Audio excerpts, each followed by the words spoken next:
Of course, we embrace it as a good African treaty. But you must remember that this was a reactive treaty more than a proactive treaty. It was reactive in the sense that there was illegal dumping of toxic waste and especially radioactive waste, rampant actually, with reckless abandon to the continent. They did not care whether it was on land, on seas, or in our forest. It didn't matter. Whether it was piped, whether it was dropped as aerosols, it did not matter. And so 12 countries, led by Benin and Burkina Faso and the likes, decided enough is enough. And this is the beauty of starting small. Because I know those of you who might have read the book Lean Management, the idea is that you start small so that if you fall, then you don't fall so high or so hard. But this was a biting into a cake that was difficult and made of cement. 12 countries, not the most powerful, not the most popular on our continent, decided enough is enough. And after some time, and you can see the struggle, because if you look at the timelines, you will see that in 1991, they sit down and decide to say no. Please note, by the time 12 countries are sitting down to say no to something or yes to something, yes is actually more difficult nowadays to achieve than no, in terms of multilateralism. By the time they are sitting down, it's possible the conversations began in the 80s. It is highly possible even that the conversations began in the 70s. In 1991, they choose to formalize this, put together resources, and they have a conversation about saying no. And the power of saying no has took another 7 years before we could now have the treaty itself in force, what we call the enforcement of the treaty. So 1991 conversation, yes, we agree that we are going to say no. The how of saying no seems to be a bit sketchy, but we'll work on it. It takes 7 years. 7 years, if you think in terms of the birth of a child, that child is already reporting to school. If they had discussed 1991 and the child was born, in 1998 they are reporting to school, and they have already even gone way ahead if we go by the CBE system that we are having in our country. 8 years of difficult negotiations. Remember in those times, in the 90s, it might not look like it was the case, but in the 90s, convening as countries, especially from Africa and the global south, was incredibly difficult.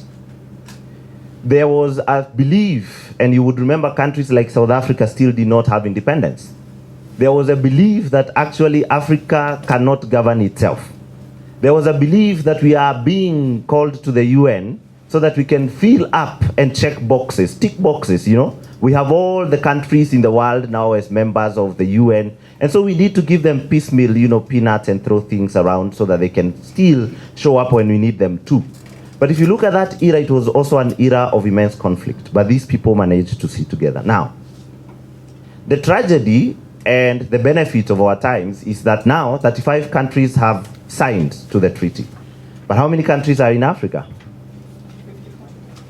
Depending on where you lean on, 54. I'll not go to the other one. I understand that the Bamako is also the document, the repository of the Bamako Convention is the Africa Union, and the secretariat that hosts that is the UNEP, which is under the UN. The conversation about the number of countries is something else I'll not get into right now. But we still have about 19 countries thereabout that have yet to sign this very important treaty. And that is one of the setbacks of the implementation of this treaty.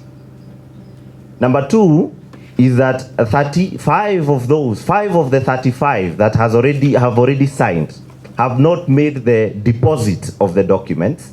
So they are still not full party members to that. And this is where now terminologies become important, and I am no legal expert in this. Why convention and not treaty? Why do we have Convention on Biological Diversity? Why do you have UN Framework Convention on Climate Change? Why do you have UN Convention to Combat Desertification? Why do you have Convention on Migratory Species, and yet we have the UN Environment Assembly? Or the African Ministerial Conference on the Environment, which is very important, especially when it comes to the implementation of the Bamako Convention. The rationale is simple. A treaty, in terms of scope, can be small. It can be just between two countries. It can just be between two countries. But a convention is also a type of a treaty. Please understand that. That a convention is also a type of treaty, but usually it takes a larger scale in terms of geography and scope. Scope in the sense that it tends to touch on issues sovereign to a country. One of the things that the UN and other mechanisms do not interfere with, and our brothers and sisters from Somalia know this, and because they raise that card every other time, and importantly so, I have to acknowledge, is that the sovereignty of the country cannot be slaughtered at the table of multilateralism. That yes, we can agree to host a conversation like this at USIU, but if USIU is a state, then we cannot infringe on their visa rules, for example. We cannot give them conditions on how they will issue visas, and so on and so forth. Those are examples of sovereignty. But let's now talk about the regional clearing housing mechanism. I think this has been said quite a number of times. This point has been battered to death, resurrected, and battered to death again. That Africa has a challenge with data. Not just data collection, but reporting. However, I say that we have been accustomed to a culture and a tradition, and I'm selfishly Pan-African when I say this, so this is very subjective, that our way of capturing data is that traditionally, if you look at African states, is that we inscribe what we believe in and what we uphold as important to us in the journals of our hearts and our minds. That is why your culture has been passed on to you through song, dance, and stories. It has not been passed to you through written text. So this has also transcended kind of as a challenge for us to move from what we are accustomed to accepting the way of the global village, to be able to put everything down on paper. Now the Bamako Convention, this clearinghouse mechanism, is not a new terminology. In fact, it dates back to around 1636, when a gentleman by the name of Philip thought that it is important for people to be meeting and exchanging notes. That simple. But then it gained some kind of momentum with the London Clearing House. So previously, the bank clerks would be sent to go visit each bank so that your check could get cleared in London. That if you're, for example, let's say with Barclays Bank, which is now ABSA, then you would need to send your clerk to go to another bank to go and clear with them a check by the name David N. Munene, paid by Tom Ogola. And that took forever, as you can imagine. Those of you who are as old as I am, or older than I am, might have already found a time when we used to only get checks cleared in 4 working days. And working days meant before noon. So if you deposit your check on Friday at 12, we will only look at that check on Monday before 12. Now you can imagine now a clerk hopping from one bank to the other and trying to settle bills. And the London Clearing House thought, let's exchange data, let's exchange information, let's talk about how we can simplify the process. And that went quiet in the banking industry. After some time, 1992, during the ratification and promulgation of the Convention on Biological Diversity, which you know as CBD, they decided let's have a clearinghouse mechanism under Article 18.3 of the Convention. Now that article now said, let us exchange information, let's have repositories where we share knowledge, and that is where the term clearinghouse mechanism within the UN system now became a thing. Now the Bamako Convention 1991, we don't have a clearinghouse mechanism. 1992 CBD comes up with a clearinghousing mechanism. 1998, we sort of ratify and have the enforcement of the Bamako Convention. Thereafter, they meet and say, let's have now a clearinghouse mechanism much, much later, more than 30 years later. Let's have a conversation about a clearinghouse mechanism. Why? Because Kenya is very careful not to continue the radioactive waste dumping in northern Kenya, which we are all alive to. But then the neighbors, Somalia, are not really alive to the effects of that dumping in northeastern Kenya that will spill over to them, whether it is through floods or through seepage of water underground or through wind blowing, which we cannot stop. It doesn't acknowledge boundaries and so on. Or even through movement of people. Because when you step on radioactive waste with your shoes, it is going to last there until you get maybe to about 180 hours just walking with a shoe. And that's why people who live around radioactive areas, like where we have the seepage of nuclear radioactive waste from nuclear reactors, and why Africa must continue to be very careful about embracing nuclear technology for energy, is because of radioactive waste. Because that's another avenue for importation of the same waste that we are talking about and saying no within the Bamako Convention. Now, as confusing as this might sound, this is where our role now comes in. Civil society, academia, media, journalists especially, and scientists as well, diplomats, for three purposes. One, there is need for information sharing. It is not enough for us to know that Bamako is the capital of Mali. It's more important for us to know that Bamako is where we began to say no to radioactive waste. But saying no to radioactive waste is not just admitting a dialogue like this and pushing that to the political goodwill of our diplomats and our states. Saying no particularly means that you yourself are taking conscious decisions. And I'm going to touch a nerve here. I seek your indulgence here. The ladies, when we are consuming those beautiful cosmetic products, we must look at the source of that particular product from the origin of the sourcing of the raw materials. Because some of them actually contain very harmful radioactive waste that our government might not even have the capacity through our bureaus of standards and so on to be able to check on every other time. Number two, that I am a responsible African citizen. It's okay to be a global citizen, but be African first. And I said I'm selfishly Pan-African. Selfishly Pan-African means that I will put my placard up and say no, that we agree to work with you in civil society, but because you are standing for this radioactive mechanism or process of production or manufacturing or distribution, then I am going to say no to your grant, and it's okay for me to close office and operate from a garage. The other thing is that we are here because we need to share information objectively.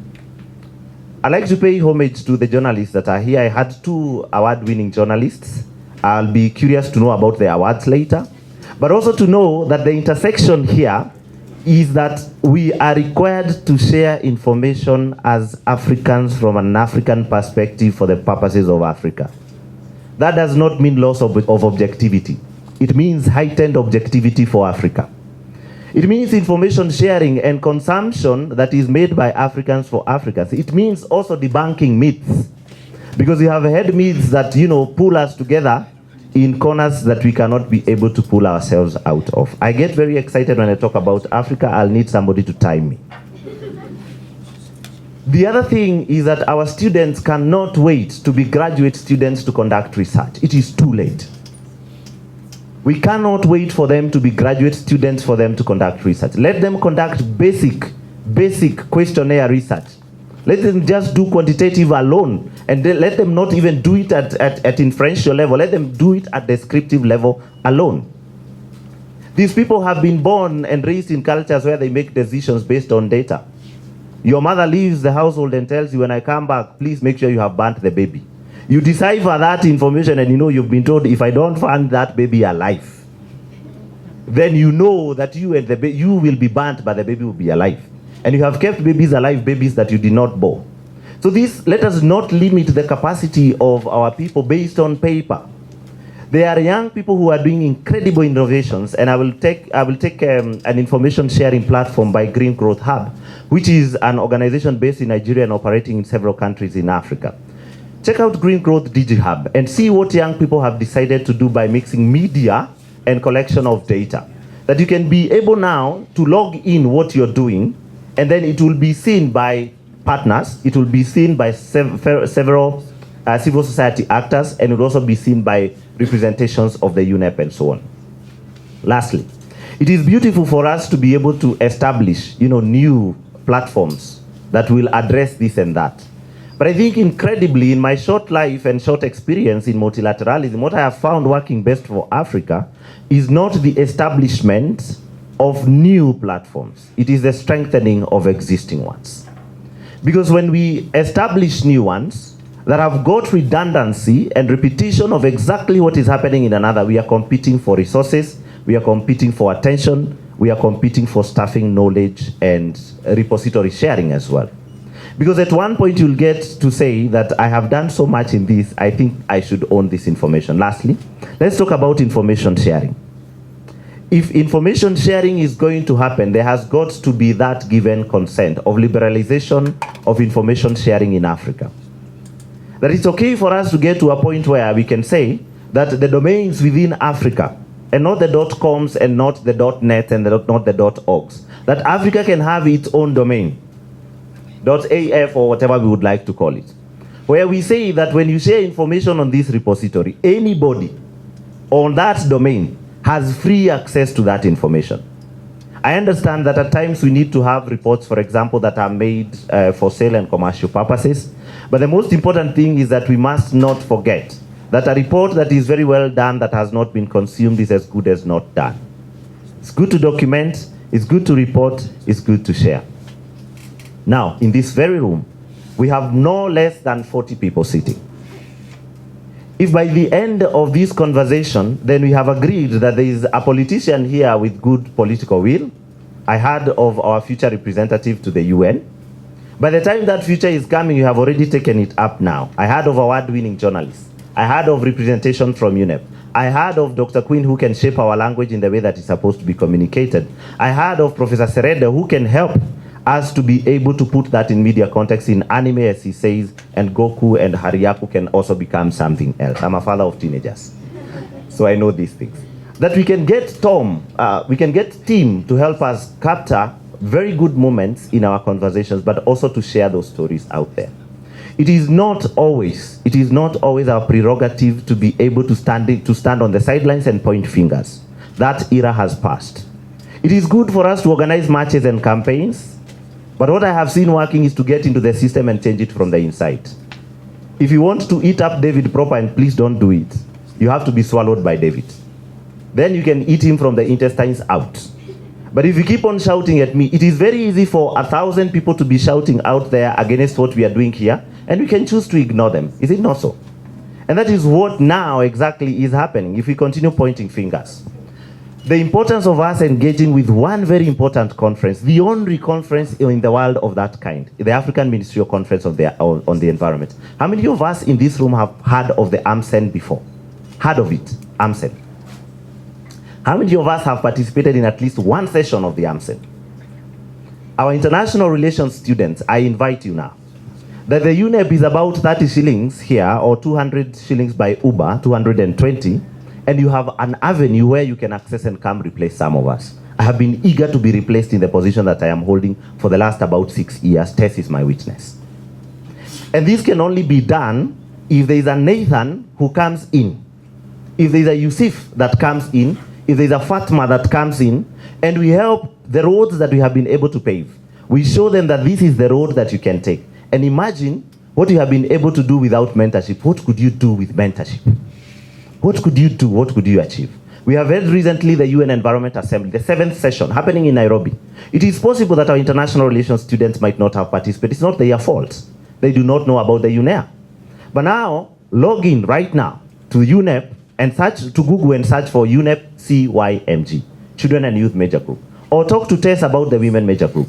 Or talk to me about the UNEP Major Groups and Stakeholders Africa. And we'll find an avenue to locate you and push you to the platforms of the African Ministerial Conference on the Environment, where we uphold these decisions. God bless us all. Thank you very much.